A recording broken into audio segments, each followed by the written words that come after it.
1 Reis, capítulo 15, verso 1 em diante. O som está um pouco aqui alterado. Se puder dar um retorno na caixa de som, só para virar um pouco, pedir o Renan aqui suporte, tá? Para que eu me escute e também não grite aos seus ouvidos.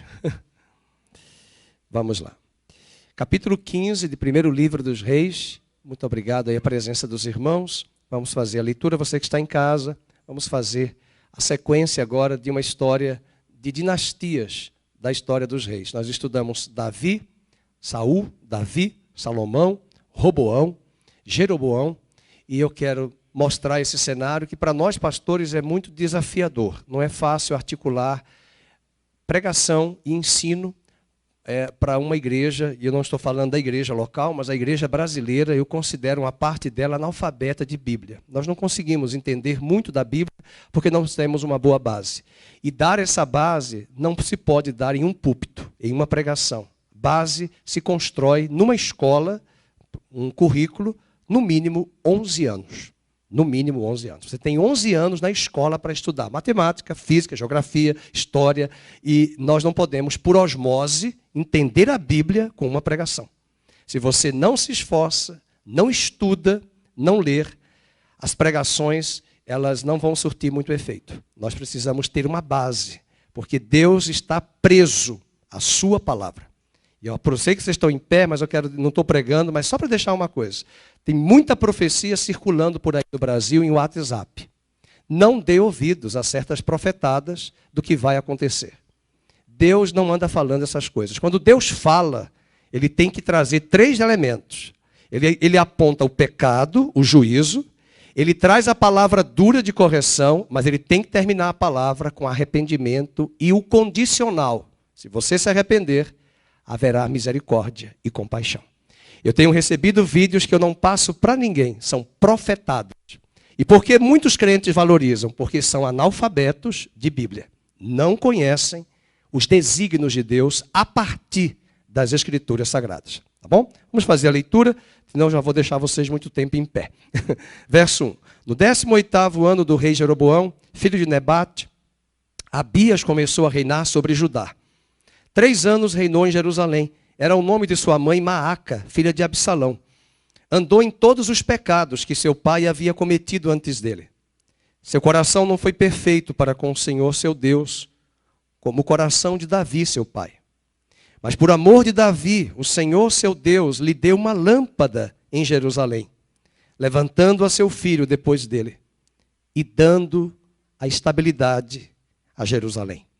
Porquanto Davi fez o que era reto perante o Senhor e não se desviou de tudo quanto lhe ordenara em todos os dias da sua vida, senão no caso de Urias o Heteu. Houve guerra entre Roboão, rei de Judá, e Jeroboão, primeiro rei de Israel, todos os dias da sua vida. Quanto aos mais atos de Abias e a tudo quanto fez, porventura não estão escritos no livro da história dos reis de Judá? Também houve guerra entre Abias e Jeroboão. Abias descansou com seus pais e o sepultaram na cidade de Davi. E Asa, seu filho, reinou em seu lugar. Verso 9. No 20º ano de Jeroboão, rei de Israel, começou Asa a reinar sobre Judá. 41 anos reinou em Jerusalém. Era o nome de sua mãe Maaca, filha de Absalão. Asa fez o que era reto perante o Senhor, como Davi seu pai, porque tirou da terra os prostitutos cultuais e removeu todos os ídolos que seus pais fizeram. E até a Maaca, sua mãe, depois da dignidade de rainha-mãe, porquanto ela havia feito ao poste ídolo uma abominável imagem, pois Asa destruiu essa imagem e a queimou no vale de Cedron. Os altos não foram tirados, todavia o coração de Asa foi todos os seus dias totalmente do Senhor. Trouxe à casa do Senhor as coisas consagradas por seu pai e as coisas que ele mesmo consagrara, prata, ouro e objetos de utilidade. Houve guerra entre Asa e Baasa, rei de Israel, todos os dias. Porque Baasa, rei de Israel, subiu contra Judá, edificou a Ramá, para que a ninguém fosse permitido sair de junto de Asa, rei de Judá, nem chegar a ele. Então Asa tomou toda a prata e o ouro restantes nos tesouros da casa do Senhor e os tesouros da casa do rei, e os entregou nas mãos de seus servos, e o rei Asa os enviou a Ben-Hadad, filho de Tabrimon, filho de Ezion, rei da Síria, e que habitava em Damasco, dizendo: haja aliança entre mim e ti, como houve entre meu pai e teu pai. Eis que te mando um presente, prata e ouro. Vai e anula a tua aliança com Baasa, rei de Israel, para que se retire de mim. Ben-Hadad deu ouvidos ao rei Asa e enviou os capitães dos seus exércitos contra as cidades de Israel e feriu a Girom. Versículo 24. Descansou Asa com seus pais e com eles foi sepultado na cidade de Davi, seu pai. E Josafá, seu filho, reinou em seu lugar. Temos duas histórias de dois reis hoje de manhã. Que Deus nos ajude e abençoe a sua palavra aplicando em nosso coração. Muito obrigado. Você pode sentar. Antes dessa mensagem, eu quero pedir ao Rogério que coloque na tela esse quadro muito importante que vai nos ajudar. Eu enviei para os irmãos que fazem parte da lista da live, da nossa lista. Mandei para os grupos de ministérios e você pode pegar esse material, fazer o download, baixar e arquivar. Só tem 3 páginas ou 4 páginas, se não me falha a memória. Aqui está uma lista de todos os reis de Israel. Para entender melhor isso, o Rogério vai baixar um pouco o documento e vai buscar os mapas. O primeiro mapa, que é muito importante, pode dar aí um enter. Essa tela aqui atrás de mim, que vocês estão vendo, é bem maior, mas eu estou conseguindo enxergar aqui de longe. Vocês estão vendo a terra de Israel, não é dos dias de hoje. Esse mapa é muito importante porque você consegue ver, e geralmente ele está na sua Bíblia, no final das Bíblias. Muito importante. Os mapas que estão na Bíblia é para serem lidos, estudados. Muitas vezes nós não observamos esses mapas, nós não observamos esses conteúdos que estão ali, são ferramentas para tentar nos ajudar. Por exemplo, os reinos de Saul, Davi e Salomão. Cada um deles governou 40 anos. Foram 120 anos onde Saul governou 40, Davi governou 40 e Salomão governou 40. Durante esses 120 anos, as 12 tribos de Israel estavam unidas, coesas. Seria mais ou menos nos dias das capitanias hereditárias do Brasil. Estão lembrados das aulas de história? Ou até mesmo também na época da República. Com o advento da República, nós passamos a ter os estados, né? Até hoje a Argentina não é estado, é província. Chamam províncias e aqui estados, não importa. A questão é, se já não é fácil governar uma nação com 12 tribos unidas, imagine quando essas 12 se dividem em 2 nações. Deus nunca quis a divisão. A divisão na matemática de Deus, quando ela acontece, e ela aconteceu, foi para preservar uma semente, a promessa que Deus deu a Davi. Deus não pensou jamais em ter 12 tribos e dessas 12 dividir em 2 nações. Infelizmente acontece. O divórcio não é projeto de Deus. Deus diz em Malaquias: eu detesto o divórcio. Eu abomino o divórcio. E Jesus falou no sermão dele com os fariseus, e ele interrompeu ali, foi interrompido pelas crianças, atendeu as crianças, e aí perguntaram a Jesus: e a carta de divórcio? Por que foi dada? Por que Moisés deu a carta de divórcio? E ele respondeu: por causa da dureza dos vossos corações. Do coração não apenas de quem traiu, do coração também de quem foi traído e não quis perdoar. Você deve estar chateado comigo, quem é divorciado aqui, pastor, porque o senhor não está vivendo, né? Mas eu quero dizer uma coisa: Deus também foi traído. Alô? Alô? Deus foi traído. É só ler o livro de Oséias. Oséias ficou reclamando para Deus: a esposa que eu casei me traiu, e agora o que é que eu faço? Aí Deus diz assim: olha, vamos sentar, não na mesa de bar. Nem tomar todas, nem dor de cotovelo. Mas eu vou te contar uma coisa, Oséias. Vou falar bem baixinho. A minha esposa me traiu, Israel. Mas eu vou te dizer uma coisa só entre nós. Nos últimos dias, eu vou esperar por eles. E eles vão se voltar para mim. Eu gosto de Oséias capítulo 5. Deus disse: darei as costas, Israel, até que vocês se reconheçam culpados e me busquem. E termina o capítulo 5, e Israel diz no capítulo 6 de Oséias: vinde, voltemos ao Senhor, pois Ele nos despedaçou e nos sarará, fez a ferida e a ligará, e nos revigorará, e viveremos diante dEle. Oséias 6. A restauração do casamento, até que Israel se reconheça culpado. Fecha parênteses, mas esse casamento Deus queria com as 12 tribos. O coração do homem endurece, e essas 12 tribos que formavam uma única nação, elas vão ser divididas em 2 nações. Volte para o próximo mapa, vamos ver, e você terá agora uma parte verde, que eu estou enxergando aqui no sul, e em letras maiúsculas você percebe a palavra Judá.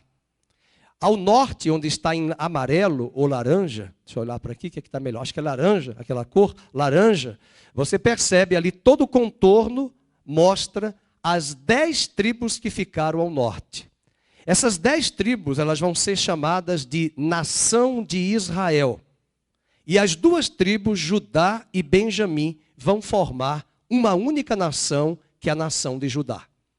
A do norte, que será chamada Israel, também será chamada de Efraim, é um símbolo, porque a tribo de Efraim era uma grande tribo do Reino do Norte, tinha um maior destaque, é como se fosse hoje Minas Gerais, um grande destaque geográfico, territorial, e a tribo de Efraim vai ser também um nome sinônimo da nação de Israel, do Reino do Norte.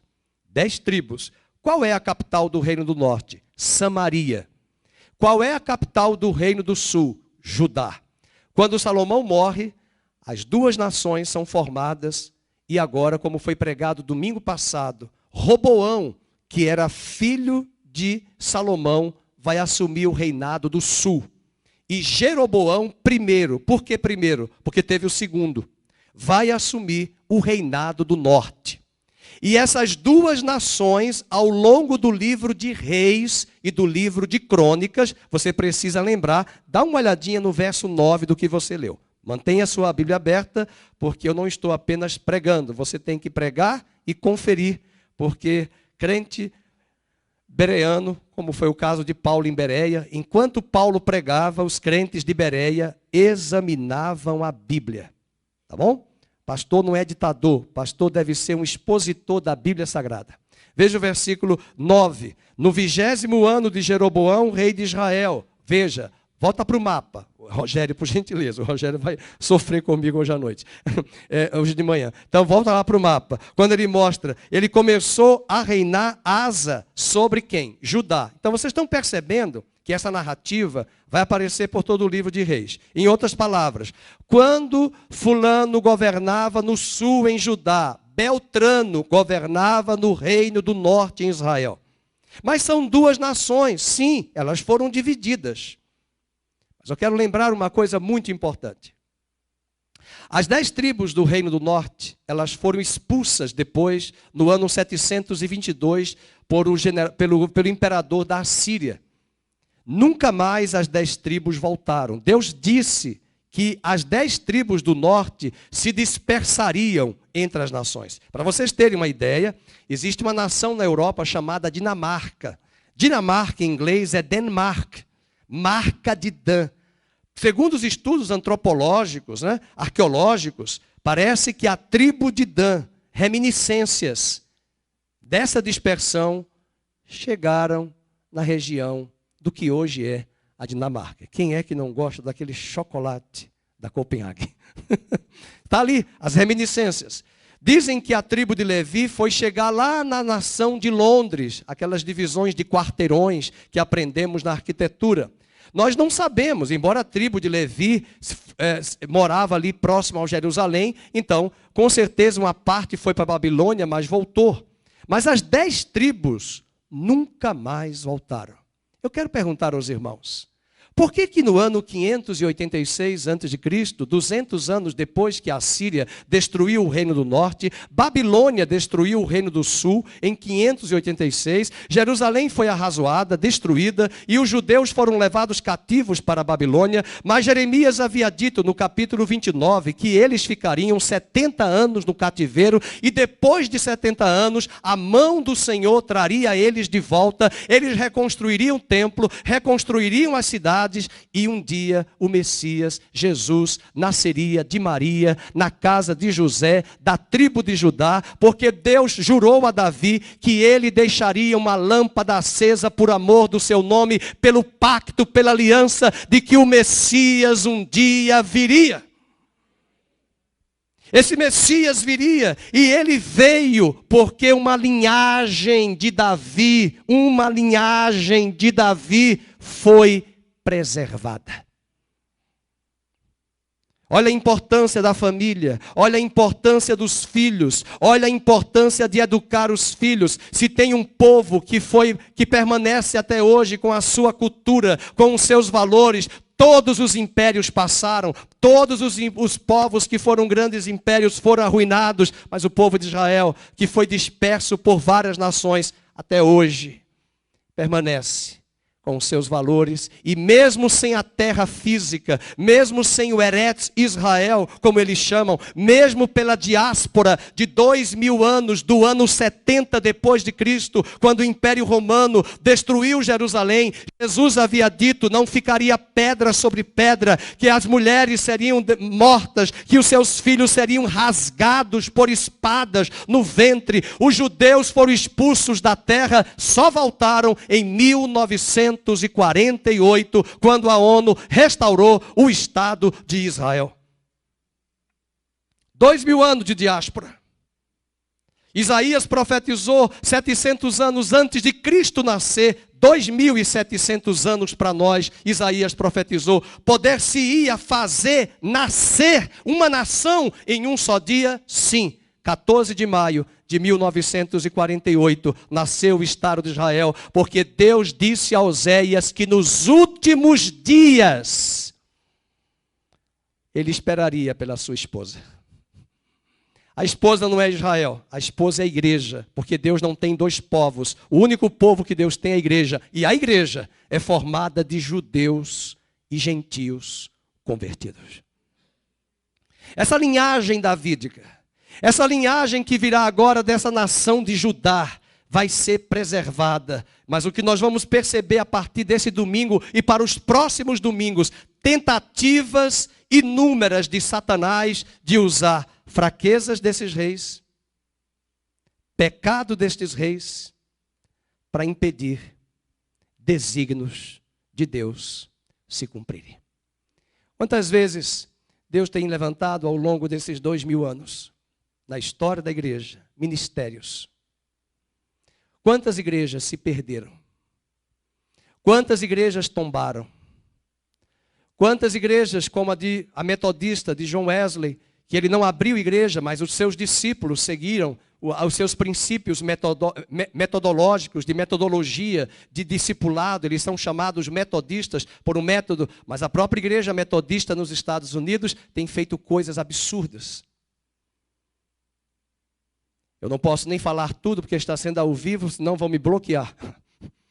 Mas os ossos de John Wesley devem ter tremido nas bases daquilo que nós hoje temos visto, o que as igrejas norte-americanas e europeias e as do Brasil têm invertido os valores. E o que aconteceu com Israel físico também tem acontecido com a história da cristandade. Deus quer preservar uma linhagem piedosa, uma linhagem temente a Deus, mas Satanás se utiliza das nossas fraquezas, fragilidades e carnalidades para impedir esses desígnios. Uma das coisas mais lindas que eu fico emocionado lendo o livro de Reis e de Crônicas é que todas as vezes que um rei aparecia na descendência, na árvore genealógica, na linhagem, o texto vai dizer, ele teve o coração de Davi. Ele teve o coração de Davi. nós estudamos Davi, com todas as falhas de Davi, há algo belo e encantador. Ele era um adorador por excelência. Nunca culpou terceiros, reconheceu seus erros. Se voltou para Deus. Em nenhum lugar da Bíblia Sagrada, Deus disse qual seria a cidade que ele estabeleceria o seu trono. Davi captou do coração de Deus o lugar. Ele disse para Deus, eu vou edificar uma casa. E Deus mandou Natã dizer para ele, quem te disse que eu quero uma casa? Eu não falei para Abraão que tem uma casa. Eu quero uma casa. Eu tenho todo o universo para morar. Você vai construir uma casa para mim? Diga para Davi que eu não quero casa nenhuma. Aí Deus dorme, não sei se ele dorme. Salmo 122 diz que ele nem cochila nem dormita. Mas quando Davi está dormindo, no outro dia o profeta Natã chega e diz assim, ô Natã, vem cá, eu mudei de ideia. Pergunta para Davi, quem foi que disse para ele que eu quero uma casa? Diz para ele que eu quero uma casa. E eu vou edificar uma casa. E eu não estou falando de casa física. Diga para Davi que ele vai edificar para mim uma casa, porque é da descendência dele que o meu Messias, o meu filho, virá. E essa linhagem de Davi dista temporalmente de Davi a Jesus com Maria e José, 1000 anos. O que aconteceu nesses 1000 anos?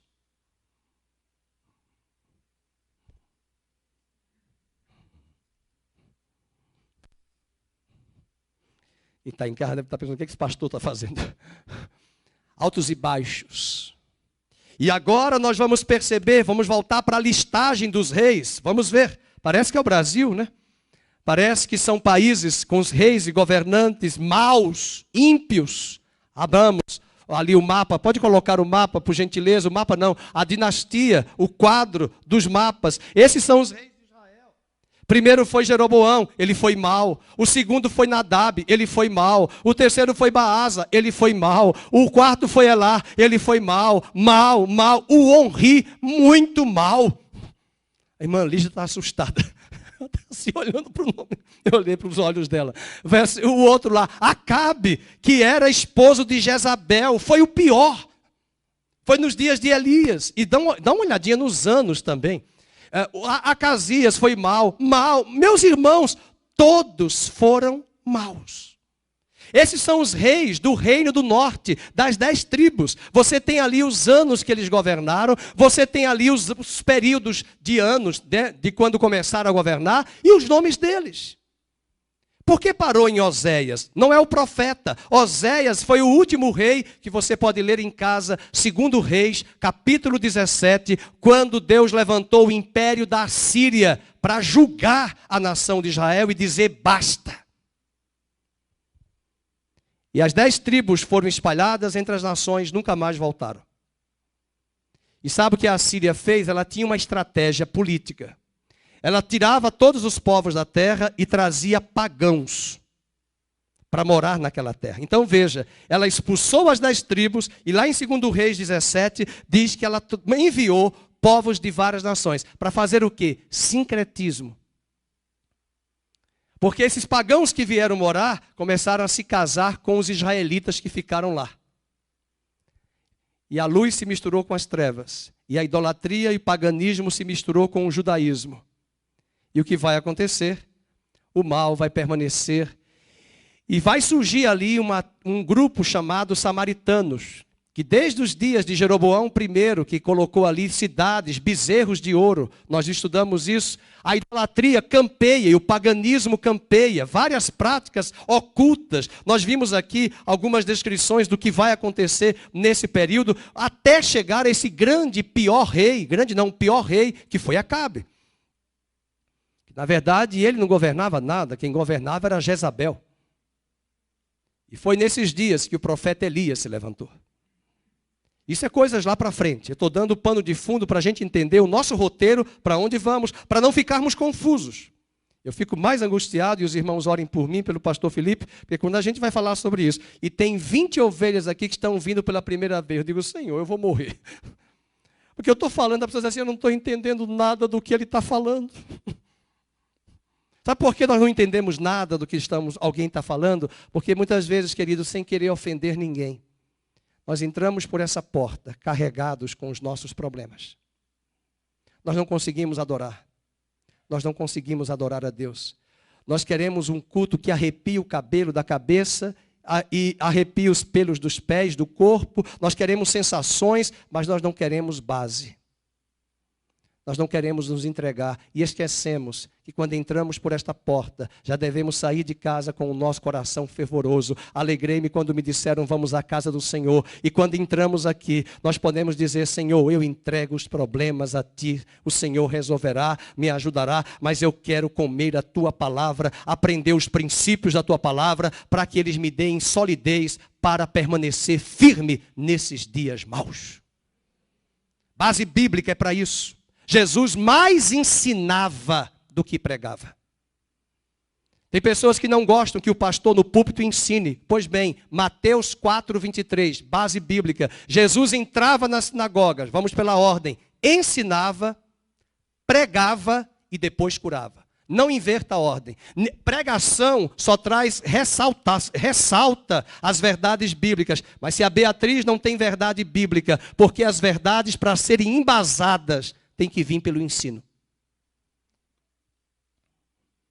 Se prega, por que a gente vai pregar? De vez em quando eu vou pregar em algumas igrejas. Por que eu não tenho feedback na igreja das pessoas dizendo assim, amém, assim seja? Porque eu estou citando Isaías, Ezequiel, Jeremias, mas elas não sabem. Elas sabem tudo do Neymar, tudo da Aline Barros, tudo da Cristina Mel, tudo dos cantores das redes sociais. Se abrir Joel, vamos abrir em Joel, é perfume do Boticário? Vamos abrir o livro de Abacuque, é a nova revista que vai competir com a Caras? Elas não sabem. São anos de igreja, mas um analfabetismo. Deus não anula a história é importantíssima. A história de Israel, Paulo diz lá em Coríntios, que tudo que aconteceu com Israel, 1 Coríntios 10, é para nosso exemplo. O que foi que aconteceu com Israel? Está aqui esse período. Se você não entender esses processos, nós não vamos entender as conjunturas políticas, econômicas, sociais e espirituais que um momento como esse que o Brasil enfrenta e outras nações como o Talibã no Afeganistão e o Haiti, o que fazer? Nós ficamos perdidos, mas quando olhamos para as Escrituras Sagradas, elas nos dão consolo e direção. Quando as torres gêmeas caíram no World Trade Center nos Estados Unidos, eu vi brasileiros dizendo, mas como é que Deus pode permitir isso? Porque você não conhece Abacuque. Porque quando a Babilônia invadiu a nação de Judá, Abacuque questionou a Deus, que Deus é esse que usa um mal maior para corrigir um mal menor? Nós somos a nação eleita, nós somos americanos, nós somos fundadores, os puritanos que chegaram aqui, os ingleses que fundaram Manhattan, Nova York, e chegaram aqui e nós crescemos, nós somos evangélicos. E daí? É porque você se esqueceu que lá em Jeremias também eles disseram, nós somos Jerusalém, o templo está aqui, é o templo do Senhor. Aí Deus disse a Jeremias, diga para eles que eu vou destruir o templo que eu mandei Salomão construir. E foi necessário Billy Graham ir em Washington e dizer na reunião aos presidentes, muito bem, está aqui o dólar, we trust in God, nós confiamos em Deus. Nós estamos dizendo que nós confiamos no dólar e não em Deus. E Deus deu apenas uma amostra de que a queda das torres gêmeas, o centro comercial do mundo, ele pode a qualquer momento, sem nenhum fanatismo da minha parte, eu fico mais com medo disso. É quando Deus, vou até me encostar aqui para não cair, quando Deus desligar o disjuntor da internet no planeta. Um meteorito que caiu na Rússia, deixou milhares de pessoas sem audição, impacto de janelas que foram quebradas há mais ou menos 8 anos atrás, e pessoas que perderam literalmente a audição por uma queda de um meteorito e sem sinal de internet pelos próximos 60 dias. Internet no mundo global que nós vivemos, 3 horas sem internet são perdas de bilhões de dólares. E quando Deus tocar no calcanhar de Aquiles da humanidade, a humanidade ou entende ou se volta para Ele. A história se repete. Deus não está de brincadeira. Se nós não conhecermos as Sagradas Escrituras, as histórias do Velho Testamento que são nossas, para nossa edificação, o erro se repete, porque nós não tiramos lições. E é preciso estarmos atentos a isso.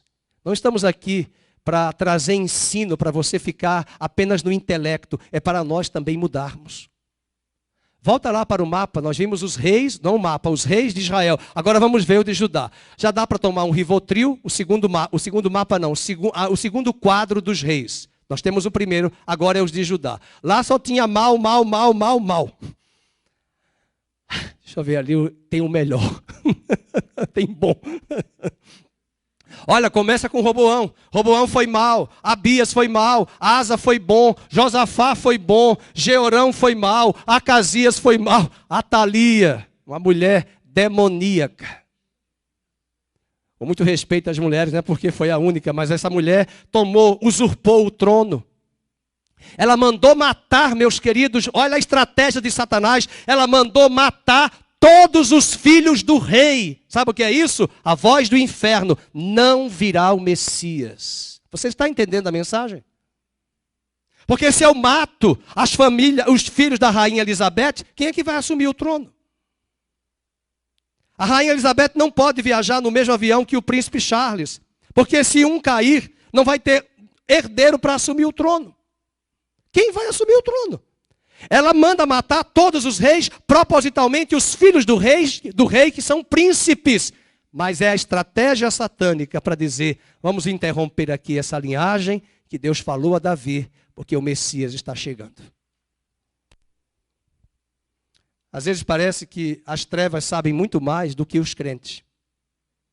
Eu fico impressionado porque antes de Moisés nascer, Satanás, que não é onipresente, parece que viu movimento nas regiões celestiais. E mandou Faraó baixar um decreto no Diário da União do Egito para matar todas as crianças hebreias do sexo masculino. Quero dizer uma coisa importante para a igreja. Quando alguma coisa de caos, de pessimismo estiver acontecendo, como está acontecendo no Brasil, igual aconteceu na Segunda Guerra Mundial, com o movimento nazista na Alemanha, fascista na Itália, para matar os judeus, e conseguiram matar 6 milhões de judeus, fora mais 2 milhões, muitos foram mortos. Quando o Estado de Israel, que estava para nascer, e os judeus foram mortos, era a voz do diabo dizendo, não haverá o Estado de Israel. Mas eis que da morte brotou cinzas, e Deus soprou nas cinzas, e das cinzas surgiu, após a Segunda Guerra, o Estado de Israel. Quando o Messias estava para nascer, e nasceu uma criança de aproximadamente 2 anos, Herodes tentou matar a criança, era a fúria do inferno para impedir a chegada do Messias. Quando Moisés estava para nascer, Faraó, instigado pelas potestades celestiais, instigou a matar todas as crianças do sexo masculino. Quando algo está para acontecer na sua vida e quando algo está para acontecer na nação brasileira, esse cenário de caos que nós estamos vendo, está por vir uma gloriosa luz da presença do Senhor sobre a nossa nação. Tempo de arrependimento, tempo de quebrantamento, tempo de avivamento. E o povo que andava em trevas viu uma resplandecente luz, disse o profeta Isaías. Ao povo que estava em trevas viu uma grande luz. Peço perdão pelos gritos, mas as verdades de Deus têm que ser ditas de forma com autoridade. Espírito de medo tem vindo sobre o Brasil, o espírito de covardia tem vindo sobre a igreja. Deus está chamando guerreiros valentes para caminharem nestes dias maus e difíceis, preparando o caminho do Senhor. Prepare o caminho do Senhor. Prepare o seu coração. Não se deixe levar pelas narrativas midiáticas. Não se deixe levar pela mídia podre que usa certos discursos para oprimir a igreja. Eu estava ontem comprando pão na padaria no Castelo e uma senhora na minha fila disse assim, está vindo, como é que chama lá? A variante Delta. Eu digo, está vindo não, já caiu. Falei bem baixinho que ela quase iria me engolir. Mas ela fala, está vindo a variante Delta, está vindo a variante Delta. E com máscara, e de repente quando foi pagar no caixa, 3 caixas de cigarro. 3 maços, carteira. Ah, meu Deus, o espírito de João Batista veio sobre mim. Eu quase que dizia, muito bem, e a variante Delta vai gostar desse pulmão limpinho. Está preocupada com o quê? Com a variante Delta? Não, querido. Tem variante Delta, coisíssima nenhuma. Ela vai vir e por 7 caminhos vai sair. Preocupe-se com o seu pulmão. Preocupe-se com a sua árvore respiratória. Preocupe-se em buscar ao Senhor, porque é tempo de buscar ao Senhor. Veja ali. Põe um óculos, pastor. Estou chegando, a velhice vai chegando. E diz ali, ó, perverso, Acais, Ezequias, o melhor, Manassés, governou mais do que Fidel Castro, 55 anos no poder. Sabe o que esse homem fez? Ele mandou matar os seus próprios filhos no altar do deus Moloque em Jerusalém. Até Salomão trouxe, e a idolatria que está chegando aí foi culpa de Salomão. Salomão trouxe Moloque, Salomão adorou a Moloque. Manassés, Amon, pior, que bom que veio Josias. Domingo passado, o pastor Felipe falou de uma profecia que foi dita séculos antes, de que Deus traria uma criança chamada Josias. E esse menino Josias vai governar um lindo reinado, vai fazer reformas maravilhosas na nação de Judá. E meus queridos, depois de Josias vem Joacás, Joaquim, Zedequias. E foi na época de Zedequias, acompanhe a data, que Babilônia invadiu a nação de Judá. A história de Zedequias é muito triste. Você lê Jeremias, o ano passado, na pandemia, nós fizemos lives ininterruptas, toda semana, estudando Jeremias. 52 capítulos, nós lemos os 52 capítulos de Jeremias nas lives, quando a pandemia começou. Olha como Deus é sábio, vai nos preparando. E naqueles capítulos, nós estudamos que várias vezes Jeremias bateu na porta do palácio e disse a Zedequias, Deus manda lhe dizer que vossa majestade se renda à Babilônia, porque Deus vai levar os judeus para a Babilônia. De maneira nenhuma Deus vai levar, Ele vai levar. Seus filhos serão mortos à sua frente. E se vossa majestade não se render, prepare-se, Deus manda lhe dizer que seus olhos serão vazados e você ficará cego. Ele ficou tão furioso que mandou prender Jeremias. Jeremias foi levado para o Egito. Nos últimos capítulos de Jeremias, você sabe onde é que Jeremias foi parar? No Egito. Meus queridos, deve ter tido crente lá que deve ter dito assim para Jeremias. Que história é essa que você vai para o Egito se Deus disse em Isaías 30 que ninguém deve descer para o Egito? Só que ele não foi para o Egito com a compra de passagem aérea e o passaporte dele. Ele foi para o Egito preso, capturado por ter falado a verdade. Agora escute a cena, como Deus é lindo, né? Quem é que entende a mente de Deus? Mal Jeremias chegou no Egito com a malinha do cativeiro preso, Babilônia acabou de incendiar Jerusalém e queimar o templo. E Jeremias está onde, irmãos? Em Cancún, no Egito. Nas praias ali do Egito. Sabe o que é isso? Ande com Deus. E Deus guia você e te guarda de todo o mal. Enquanto Jeremias está no Egito, Babilônia está destruindo os judeus. Existem imagens, cenas fortes. Quem já estudou a história do povo de Jerusalém, o dia 9 de um dos meses do calendário judaico, eles celebram no dia 9 a destruição dos 2 templos. E existem cenas radicais onde os babilônios colocam as mulheres e os levitas sendo jogados do pináculo do templo para baixo, vivos. O templo foi destruído. Era juízo de Deus. E queridos, o que isso tem a ver com nossa pregação hoje? quando os juízos de Deus começarem a chegar sobre a terra, os crentes que não conhecem os princípios de Deus, ao invés de entender, vai questionar. Com Deus não se questiona. Há pessoas que pensam que Deus, com uma mensagem dessa, parece que Deus tem prazer em trazer juízo. Jamais. Mas Deus está tentando, até hoje, na sua longanimidade, alcançar as nações para Ele. A pandemia, do meu ponto de vista, tem sido uma trombeta para Deus chamar a atenção dos homens. Essa mesma mulher que estava preocupada com a variante Delta, que comprou 3 carteiras de cigarro, ela chegou a dizer que a variante é muito forte e tal, e que as nações e os homens não estão se voltando para Ele, porque o homem perdeu a humanidade. E a senhora perdeu a sobriedade e está comprando para destruir o seu próprio pulmão, e a variante Delta, que Deus a proteja, essa variante pode dizer, eu encontrei uma caminha tão preparada aqui para mim.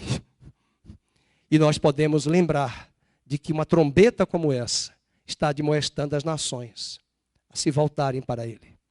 Ao arrogante e soberbo reconhecer que o grande, o poderoso é só um, Deus. Ele muda os tempos, Ele muda as épocas, Ele muda as estações. Bem, eu separei aqui alguns pontos e aqui pode fechar essa história dos reis e os mapas. Vamos para o texto. Primeiramente, vamos voltar para Abias. Ele era filho de Roboão, capítulo 15 de 1 Reis. Ele havia sido escolhido a dedo pelo pai em função da aptidão que demonstrou.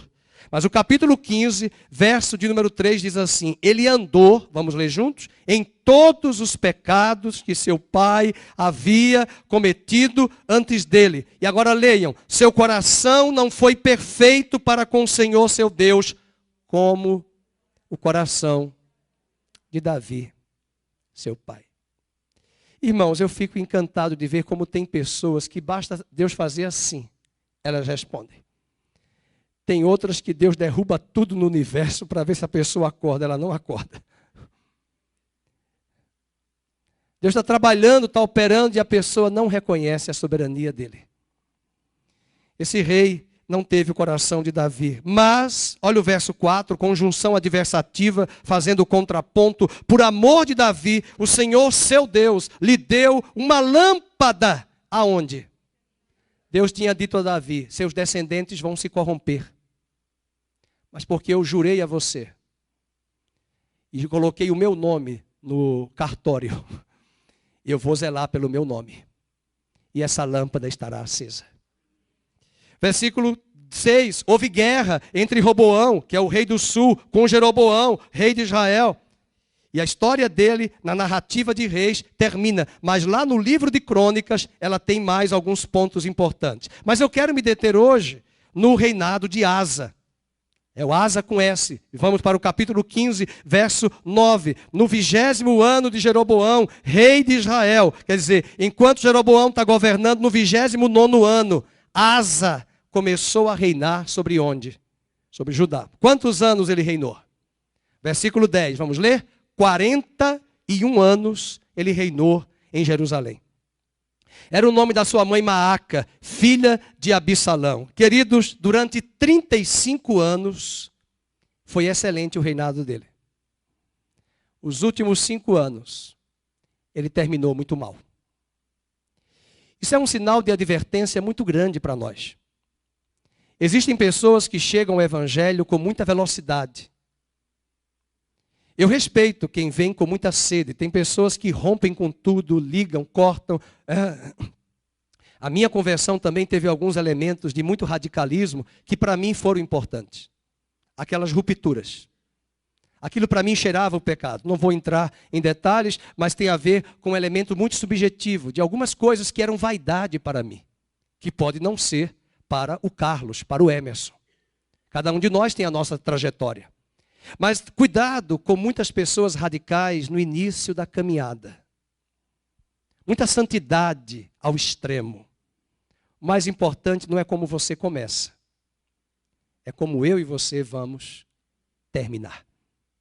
Ele começou muito bem, Mas os seus últimos 5 anos, ele chegou a fazer alianças com reis pagãos. Ele começa bem e termina muito mal. E aí eu quero trabalhar agora 3 partes principais do reinado de Asa, para que nós possamos finalizar este culto e trazer um fechamento conclusivo da mensagem do capítulo 15. Primeiro, a primeira fase foi um reinado de paz e vitória. Veja, por exemplo, no verso de número 12, versículo 11. Ele fez o que era reto, como Davi, seu pai. Veja, se o outro não seguiu o coração de Davi, esse seguiu o coração de Davi. Eu oro para que um dia o dólar diminua. Quando eu viajei a Israel a primeira vez, olha que maravilha, o dólar custava 93 centavos. Foi a época do real. Hoje viajar para Israel é uma das viagens muito caras, porque é um pacote caro, Oriente Médio. Mas o dólar está a R$6 para nós. Se um pacote é 5 mil dólares, 5 vezes 5, 25. Imagina, e não é nem 5, é quase 6, que ainda tem IOF.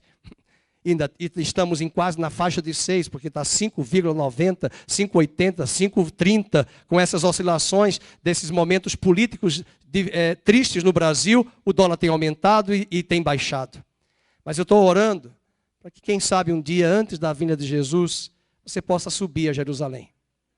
E você entenderá que quando nós vamos visitar o túmulo de Davi, os judeus estão de preto, com o livro de Salmos, cantando os Salmos, chorando, não por Davi, mas agradecendo a Deus por aquele coração que descobriu que era ali a cidade que Deus queria edificar. Esse zelo que eles têm por Davi.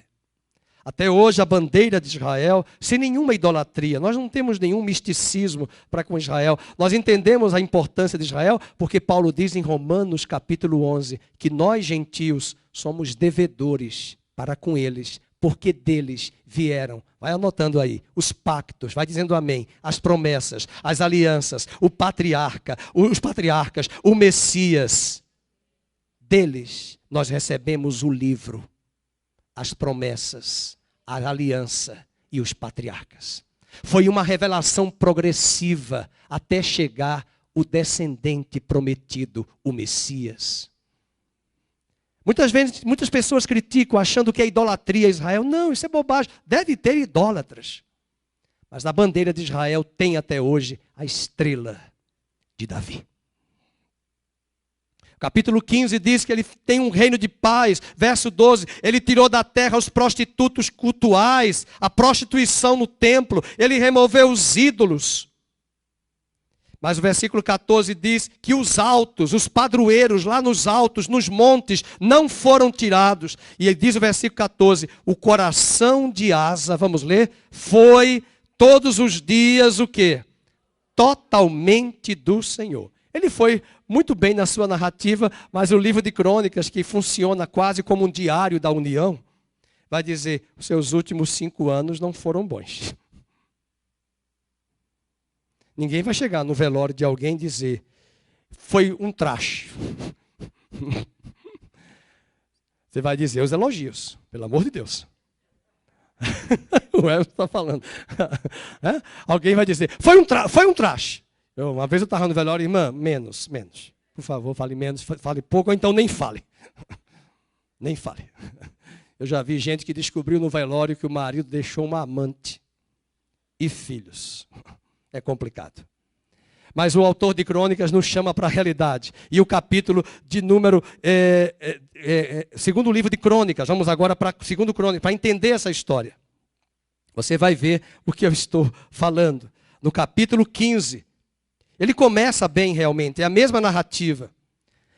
E é nesse capítulo de número 15, verso 2, este saiu ao encontro de Asa, o profeta Azarias, e lhe disse, ouvi-me, Asa, todo Judá, Benjamim, o Senhor está convosco, enquanto vós estáis com ele. Se o buscardes, ele se deixará achar. Porém, se o deixardes, vos deixará. Israel esteve por muito tempo. É a realidade de hoje, de muitas igrejas. Israel esteve por muito tempo sem o verdadeiro Deus, sem sacerdote que o ensinasse, porque é só pregação, autoajuda, e sem lei, sem instrução. Lei quer dizer Torá. Torá é lei, instrução de Deus. O povo não sabe a palavra. Os sacerdotes não ensinam. Em muitas igrejas é uma fé mercadológica. Essa crise espiritual está acontecendo nos dias de Asa. Ele começa bem, mas ele termina mal. O capítulo 14 vai falar do início do reinado dele, lá em 2 Crônicas 14. Veja o verso 2. Ele fez o que era bom e perante o Senhor, seu Deus. Versículo 4, ele ordenou a Judá que buscasse ao Senhor. Mas é nesse capítulo que agora nós vamos entrar num momento positivo ainda. Ele fez reformas e renovações. Veja, por exemplo, no versículo 5, ele aboliu todas as cidades de Judá, o culto nos altos e os altares do incenso, e houve paz no seu reinado.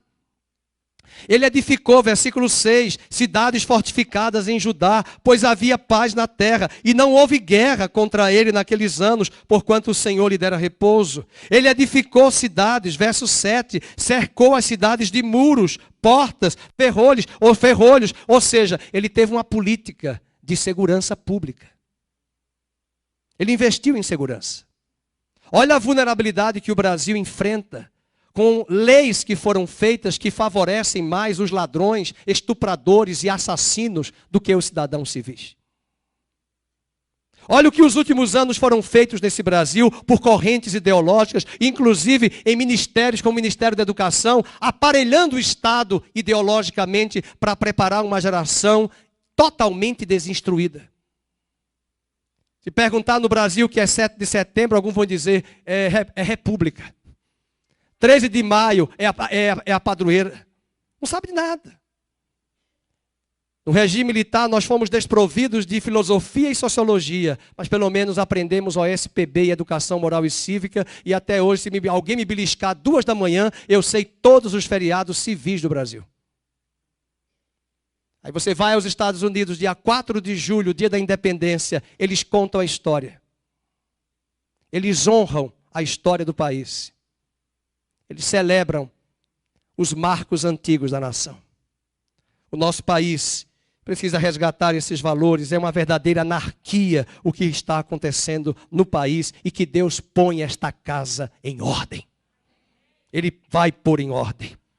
E parece que Deus está dando corda e munição aos ímpios, mas ele ri por último. E quem riu por último, ri melhor. E o Salmo 2 diz, ri o Senhor de todos os reis e os governantes. Ele dá risada. E ele está dando munição. Mas quando a corda acabar, meu querido, ele vai puxar como se puxa um anzol onde um peixe agarrou. E primeiro quem vai receber esse juízo é a igreja. Nós estamos sendo também julgados por Deus. E nós precisamos nos consertar, como estes reis também precisavam se consertar. Eu falei da reforma, eu falei da renovação, e ele começa a tirar no versículo 8, edificaram, prosperaram. Meus irmãos, ele teve um exército, olha quantos soldados ele teve, da tribo de Judá, 300 mil, e da tribo de Benjamim, 280 mil. Faça a conta, 580 mil soldados. Ele preparou a nação militarmente. Mas nós podemos ter todo esse aparato, se não tivermos estrutura aqui dentro. Nós não permanecemos de pé. A parte mais triste desse texto é que ele vai ter um período de recaída e de disciplina. É interessante que no versículo número 9 do capítulo 14, o etíope saiu contra eles com um exército de 1 milhão de homens e 300 carros, lá da Etiópia. Então Asa saiu contra ele e ordenara a batalha. E clamou Asa ao Senhor seu Deus. Versículo 12, o Senhor deu livramento, feriu os etíopes diante de Asa e diante de Judá, e eles fugiram. Ele viu que Deus deu a ele livramento. Agora no capítulo 15, você vai ler em casa, eles responderam a Deus em aliança. Ele fez reformas religiosas na casa de Deus. Ele tirou da casa de Deus, sabe quem? Os sodomitas, os prostitutos cultuais. Quando você viajar para a Europa e chegar à Turquia, na parte europeia, você vai encontrar ali uma cidade, as ruínas de Éfeso. Foi uma das 7 maravilhas do templo, dos tempos antigos. Em Éfeso, havia o culto à deusa Diana. Em Corinto, havia o culto à deusa do amor. E sabe o que é que os pagãos faziam quando eles chegavam no altar desse templo? Eles ficavam pelados para terem relações sexuais com os sacerdotes. Eram verdadeiras orgias. Agora isso no paganismo. Quando a Bíblia sua disser assim, e os prostitutos cultuais foram removidos. É que a Bíblia é muito educada e fina. Mas ela quer dizer, e a sodomia que estava no templo, o rei tirou. Existem relatos, e aqui eu vou ter o cuidado de dizer, porque não é a maioria. Existem casos de ovelhas que nos contam, que saíram de algumas igrejas, porque nesse púlpito, às escondidas durante a semana, havia relações sexuais com adolescentes. Não nesse púlpito, tá, meu irmão? Pelo amor de Deus. Eu estou falando dos púlpitos. Sabe o que é isso? Prostitutos cultuais. Crimes de pedofilia. Crimes de relações extraconjugais. Essa prática de sodomia, porque essa sociedade colocou o sexo como a solução para tudo. A sensualidade de uma loja que vende sapato e põe na propaganda uma mulher descendo a escada nua para vender sapato. E as revistas que trazem notícias da semana publicam em inúmeras páginas propagandas de diversos produtos de uma sensualidade depravada para instigar nas pessoas apetites sexuais, para mostrar a elas que o vazio que elas têm vai ser preenchido por mais sexo e de preferência promíscuo e pervertido. E essa divindade sempre existiu na história da humanidade. Esse comportamento leviano e obsceno também esteve presente na casa de Deus. Quando você lê prostitutos cultuais, tem algumas Bíblias que colocam efeminados. Pessoas que praticavam a sodomia passiva e ativamente. E sem querer trazer acusações, também é bom lembrar que sexo fora do casamento e relação que pula a cerca extraconjugal é também pecado, porque para Deus não tem hierarquia de pecados, todos são pecadores e todos precisam da graça de Deus. Acho que a gente vai pensar seriamente como é que a gente vai almoçar depois dessa palavra, de tanta dureza. Mas são os textos. Como é que vai colocar uma casa em ordem se ela está em desordem? No Brasil e nas igrejas. Mas ele vai ter uma recaída. E o capítulo de número 16, vamos ler comigo, ele vai fazer uma aliança com o rei da Síria. Meus irmãos, ele não podia ter feito aliança com a Síria. Versículo 1, no 36º ano do reinado de Asa, subiu Baasa, rei de Israel, contra Judá, e edificou a Ramá, para que a ninguém fosse permitido sair de junto de Asa, rei de Judá. Então Asa tomou prata e ouro dos tesouros da casa do Senhor. Ele pegou os móveis sagrados e ele deu de presente para o rei da Síria, para Ben-Hadad, verso 2, que habitava em Damasco, e ele fez aliança com um rei pagão. Verso 3, haja aliança entre mim e ti, como houve entre meu pai e teu pai, e eis que eu te mando prata, ouro, vai e anula a tua aliança, olha as propinas, olha o mensalão. E o capítulo 16, ele vai ser repreendido pelo profeta Hanani, a Asa. Ele veio no verso 7, porquanto confiaste no rei da Síria e não confiaste no Senhor teu Deus, o exército do rei da Síria escapou das tuas mãos. E ele diz agora no verso 9, porque quanto ao Senhor, esse texto é muito lindo, vamos ler juntos, verso 9 do capítulo 16, seus olhos passam por toda a terra, para mostrar-se forte, lê igreja, para com aqueles cujo coração é totalmente dele. E sabe o que é que Deus disse? Nisto procedeste loucamente, desde agora haverá guerras contra ti. Ele ficou tão furioso com o profeta, que ele mandou prender o profeta. E diz o verso 10, porém Asa se indignou contra o vidente e o lançou no cárcere, no tronco, porque se enfurecera contra ele. Mas não adiantava, porque essa era a palavra de Deus. O mais triste está no verso 12. Apesar dele ter tido um reino de paz e vitória, 35 anos, apesar de viver e fazer reformas e renovação em Israel, essa história está finalizando e mostrando que ele teve uma recaída. E ao invés dele se arrepender e se voltar, com tudo isso que Deus corrigiu, Deus não é Deus que manda enfermidades para alguém. Não abra a sua boca e eu também não vou abrir a minha para dizer a quem quer que seja que aquela enfermidade foi Deus que mandou. Eu não faço isso. Eu prefiro que cada um tire suas conclusões.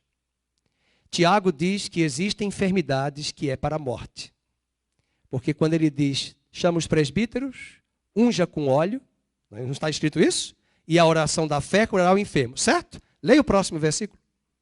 E se houver cometido pecados, ser-lhe-ão perdoados. Significa dizer que existem enfermidades que estão atreladas a pecado. Todo câncer é pecado por causa de pecado? Jamais. Minha mãe morreu de câncer, eu tinha 9 anos. Morreu por causa do cigarro do meu pai, que fumava uma carteira à noite na cama e a outra durante o dia. E ele fumava enquanto ela dormia. E ela morreu com 45 anos de câncer no fígado, em toda a árvore respiratória. Então não foi pecado dela, mas uma prática do cigarro do meu pai. Então eu não posso sair por aí. Mas aqui o texto vai dizer, e Jesus disse no ministério dele, vai e não peques mais, ele falou para uma pessoa que foi curada, para que não te suceda coisa pior. Ele disse isso para todos os enfermos que ele curou? Não, mas para essa pessoa ele disse. Eu não sou Deus e eu recomendo às ovelhas que jamais entrem no hospital para dar diagnóstico divino sobre a enfermidade de quem quer que seja. Deixe que as pessoas concluam por si mesmas. E pode ser que não seja nada de pecado. Agora, nesse caso aqui foi. Verso de número 12. No 39º ano do seu reinado, ou seja, no penúltimo ano, caiu Asa de quê? Doente dos pés. A sua doença era em extremo grave. Contudo, vamos ler juntos? Na sua enfermidade, todos, não recorreu ao Senhor. Ele confiou em quem, meus irmãos? Só nos médicos. E não buscou o Senhor. Ele tinha tudo para terminar bem. Ele termina mal. Não significa dizer que terminar mal, ele foi para o inferno. Também não vamos dizer isso jamais. Mas ele começa bem e termina muito mal. Há muita gente que vai terminar mal, mas você e eu não temos poder algum para dizer quem subirá aos céus. Romanos 10. Quem descerá ao abismo. Isso é Deus que estabelece. O ladrão na cruz se arrependeu ali. E há pessoas que podem, aos nossos olhos, estar em pecado, mas antes de morrer, fecharem aliança com Deus no coração. O coração começa a recordar imagens. Quando eu morava em Maceió, me tiraram de um retiro de carnaval, que eu estava na igreja. E eu disse para o irmão, eu não quero ir para o hospital, querido, essa hora eu estou orando. Ele disse, pastor, é muito grave, o meu pai está com câncer. Meu pai é pai de santo. Pastor, por favor, vamos ao hospital. Ao chegar naquele hospital, aquele homem disse, eu não quero a sua visita, saia deste quarto. Eu odeio evangélicos. Falei para ele, mas o Senhor te ama. À medida que eu falava, parece que tudo que eu falava, nada ele entendia e o inferno cegava mais ainda. Eu orei por ele e ele os olhos de ira sobre mim. E quando eu estava para sair do quarto, eu percebi que ele começou a chorar naquela cama. O Espírito de Deus veio sobre mim e me falou com autoridade para dizer a ele. E eu disse, com certeza o Senhor deve ter feito muitos trabalhos para destruir muitas vidas, com pactos de sangue e animais que o Senhor matou. Mas Deus manda lhe dizer que todos os seus pecados foram perdoados. E se o Senhor se arrepender, o reino de Deus vai chegar e ser estabelecido na sua vida. Eu não vi a entrega dele para Jesus. Voltei-me para a igreja onde eu morava. 2 dias depois, o seu filho me falou: pastor, muito obrigado. Meu pai aceitou a Jesus. E a enfermeira disse que antes dele fechar os olhos, ele viu uma luz sobrenatural no quarto. E ele morreu olhando para aquela luz, sorrindo, numa alegria plena. Eu tenho certeza que Deus deu todos aqueles anos que ele se desviou como asa nos seus últimos 5. Mas na última hora, ele se rendeu ao Senhor. Que lições nós podemos tirar daqui? Primeiro, a velocidade da nossa caminhada não é o mais importante, mas é a nossa constância e foco até o fim. Ele começou bem, terminou mal, mas Deus espera que eu e você terminemos muito bem, porque aquele que começou a obra, Filipenses 1,6, vai completar e aperfeiçoar até aquele dia. A segunda lição que aprendemos é que nós precisamos estar alertas às alianças costuradas sem o favor de Deus. Ele fez aliança com a Síria. Até hoje a Síria, no norte de Israel, é inimiga de Israel. O Monte Hermon faz divisa, um monte belíssimo, mas atrás é uma nação inimiga de Israel. Não faça aliança com aqueles que são inimigos de Deus. Não faça aliança com aquele gato que tem uns olhinhos de gato, mas é um tigre. E que vai destruir esse relacionamento se você casar com ele. Que começou apaixonado com chocolate e urso. E amanhã virá como um rinoceronte grosso para destruir a sua vida. Consulte a Deus, porque nem sempre os melhores perfumes estão nos grandes frascos. São nos menores. E também os venenos estão nos menores frascos. Portanto, não esteja atento às alianças. Terceira lição, são quatro lições. Terceira, não podemos confiar na carne. Segundo Crônicas 16, verso 12, volta lá, 16, 12. Mas ele recorreu aos médicos, confiou nos médicos, mas não recorreu ao Senhor. Não confie na carne. Não faça escolhas pelas aparências e pelos olhos. Faça escolhas racionais e debaixo de uma direção divina em oração. E a quarta e última lição, nós precisamos estar atentos à correção do Senhor. Deus chamou a atenção dele pelo profeta Hanani, mas o verso de número 8 a 10 diz, versículo de número 9, que ele, porém, tendo tu confiado no Senhor, verso 8, ele os entregou nas tuas mãos. E o versículo 10, ele se indignou contra o vidente e lançou no cárcere. Por quê? Porque nós precisamos estar atentos à correção que vem dele. Que Deus nos ajude.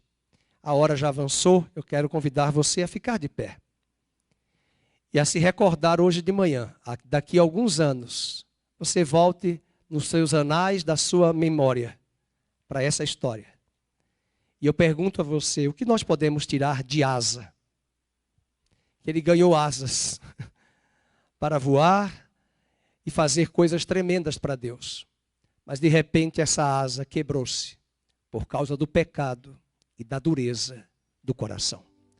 Vamos orar para que essas histórias não se reproduzam na nossa vida, mas elas sirvam de lições para correções, para que por esses erros não venhamos a cometê-los, mas possamos de fato nos arrependermos e mudar a nossa atitude e o nosso coração. Pai querido, queremos te louvar por esta palavra. Quantas histórias e quantas viagens aprendemos aqui no Velho Testamento. Trazemos em memória essa mensagem e colocamos o nosso coração para que os teus olhos que passam por toda a terra possam de fato encontrar um coração que busque ao Senhor. Que nesta manhã, início de tarde, o Senhor nos ajude a termos coragem, força e ousadia para implantarmos reformas, implantarmos momentos de restauração na nossa vida com a ação do Senhor, mas que possamos ter mais coragem para terminarmos a nossa jornada bem melhor do que como nós começamos. Quero orar para que o Senhor guarde os nossos jovens, adolescentes, os casados, os solteiros, os adultos, os anciãos, para que permaneçamos firmes nesses anos e nesses dias que estão à nossa frente.